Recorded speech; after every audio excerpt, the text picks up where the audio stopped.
Et on passe maintenant à notre grand invité d'honneur de la semaine. C'est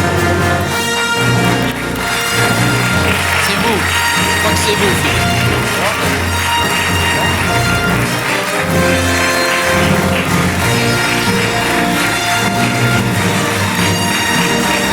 Philippe Bouvard, bonsoir. Vous êtes ici ce soir, Philippe, pour votre nouveau livre, publié chez Flammarion, intitulé « Eh oui, je suis encore là et je vous emmerde ». Alors Philippe, tout va bien. Vous avez 87 ans et franchement, vous ne les faites pas. Vous faites... Le temps que votre présentation soit terminée, j'en aurai 88. Alors vous allez très bien, vous êtes très en forme. Finalement, vous auriez pu faire les grosses têtes 3 ans de plus.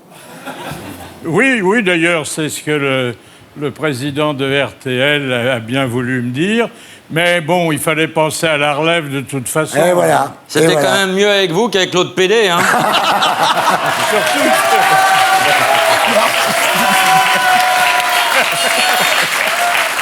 On peut partir après ça, quoi. j'avais prévenu la direction qu'à 90 ans, je prendrai une année sabbatique.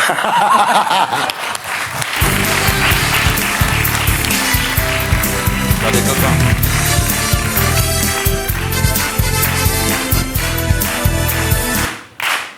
Sérieusement, quand vous entendez cette musique, ça vous fait un petit pincement au cœur quand même? Oui, c'est le réflexe conditionné que les animateurs, les présentateurs connaissent bien.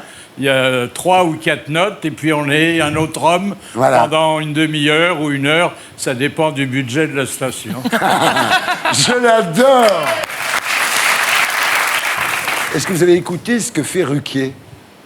Non, je pense qu'il est lui-même trop occupé pour se préoccuper de ce que je fais et ça conditionne l'estime que nous nous portons l'un à l'autre. Alors, en fait, non, ce qu'il faut savoir, c'est que Laurent Ruquier et Philippe Bouvard ne se sont pas parlé pendant 2 ans et ils se sont réconciliés, en fait. Sur l'oreiller. Ils se sont serrés la main à la conférence de presse d'RTL en septembre 2016. Alors, il y a 2 hypothèses. Soit vous êtes devenu philosophe, soit vous avez oublié que vous avez présenté les grosses têtes. Non, mais enfin, ça s'est bien passé. Je veux dire, j'ai recompté mes doigts, il y avait le nombre. Hein. Alors, vous avez déclaré « Je ne souhaite pas que Laurent Ruquier se plante aux grosses têtes, mais s'il y avait un coup de Trafalgar, je suis pas loin.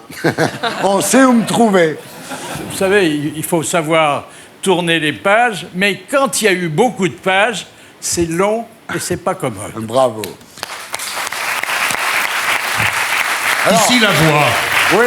Thierry, ayez le courage de dire à Philippe Bouvard que vous-même, vous êtes régulièrement aux grosses têtes. Oui, ça m'arrive d'y aller, je suis très flatté d'aller aux grosses têtes. Mais c'était mieux avant. C'était mieux avant. Maintenant, on va regarder un moment très émouvant.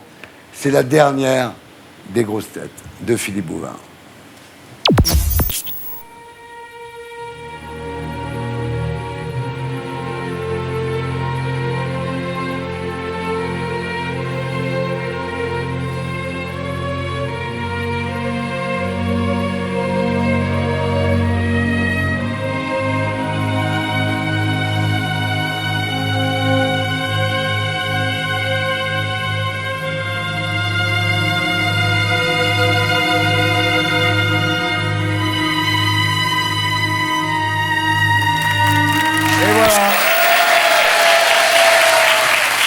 J'y étais, Thierry.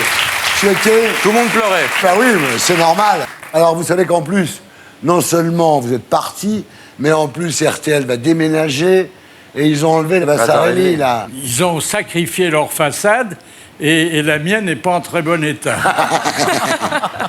Mais vous savez, Philippe, je vais vous dire une chose. Il n'y a pas que Laurent Ruquier que vous avez inspiré. Moi aussi, quand j'étais adolescent, je regardais samedi soir à la télévision et on ne peut pas dire que ça ne m'ait pas inspiré aussi. On regarde. Merci. Tiens, il y a toujours un tas de questions qu'on peut se poser à votre sujet. Est-ce que, par exemple, il vous arrive parfois de regretter de ne pas avoir fait davantage d'études? Oui, c'est vrai, je À quel le regrette. moment jeune, j'ai regretté de ne pas avoir à l'école, d'avoir pas appris suffisamment de choses. Et j'aimerais pouvoir être comme vous, jongler avec les mots comme vous le faites. Est-ce que vous considérez qu'on ne peut pas réussir seul quand on est une femme dans le métier que vous faites? En ce qui me concerne, oui. Je pense que c'est un métier très difficile et je ne peux pas le faire seul. Il faut être protégé. Pour moi, oui. Comme à Pigalle, mais enfin ça c'est honnête, bien sûr. Elle n'a pas compris. Je voudrais faire un bande honorable parce que je me suis beaucoup moqué de Mireille. Et d'abord, c'est toujours une merveilleuse chanteuse. Elle a une voix à nul autre pareille. Mais surtout, j'ai découvert que c'était une femme exceptionnelle.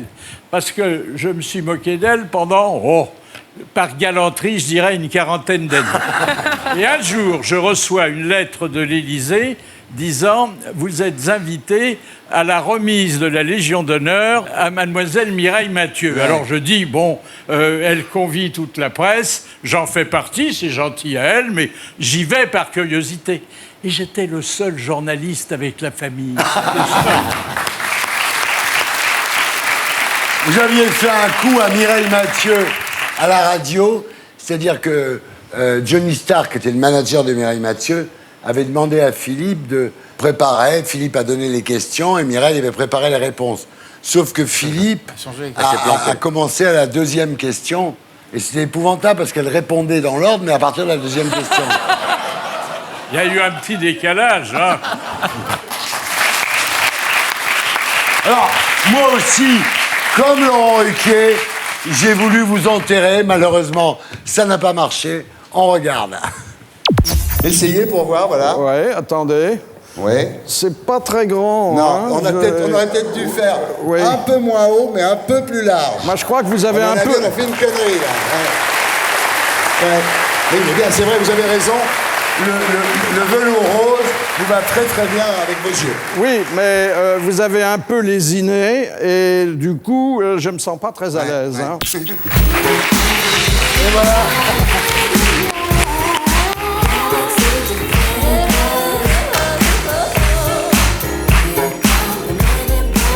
Alors aujourd'hui, Philippe, vous faites Allô Bouvard, tous les samedis à 11h30 sur RTL. Vous répondez aux questions d'actualité des auditeurs. Alors là, ça s'appelle Allô Bouvard. Vous êtes sûr que Laurent Ruquier ne va pas prendre votre place? Je réponds même aux questions que je me pose à moi-même. Ouais. Et je suis généralement d'accord avec moi-même. Et quand c'est fini, je me remercie chaleureusement. Alors, vous discutez de quoi avec les auditeurs? L'homme qui a marché sur la Lune, l'élection de Pompidou? Non, de tout ce dont je parle dans mon bouquin. Ouais, alors justement, il y a le livre. Mes dernières pensées sont pour vous, publié chez Flammarion. Alors là, c'est Twitter, mais Twitter sur papier. Il y a 1003 aphorismes de Philippe Bouvard. Vos dernières pensées sont vos ultimes maximes. J'en ai spoté quelques-unes.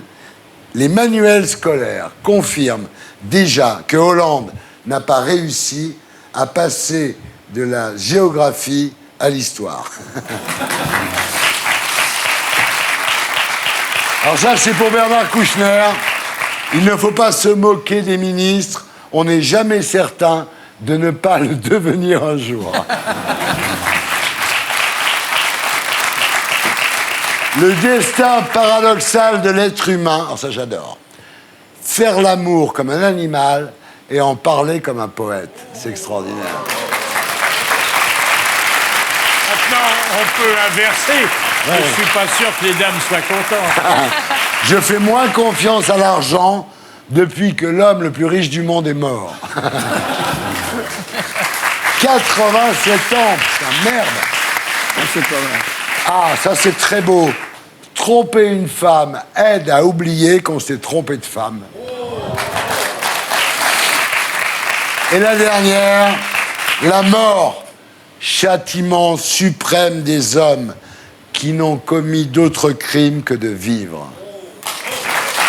Alors, bon, je voudrais quand même préciser à propos de la mort qu'on en saurait davantage sur elle s'il n'y avait pas que les vivants qui en parlent. Hein.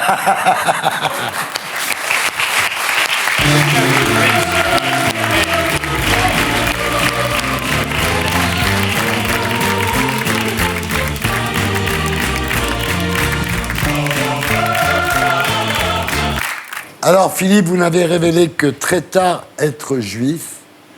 Sérieux? Vous êtes juif, Philippe? Ma mère l'était, mon père était catholique, j'ai été adopté par le second mari de ma mère qui était juif. Je suis déçu.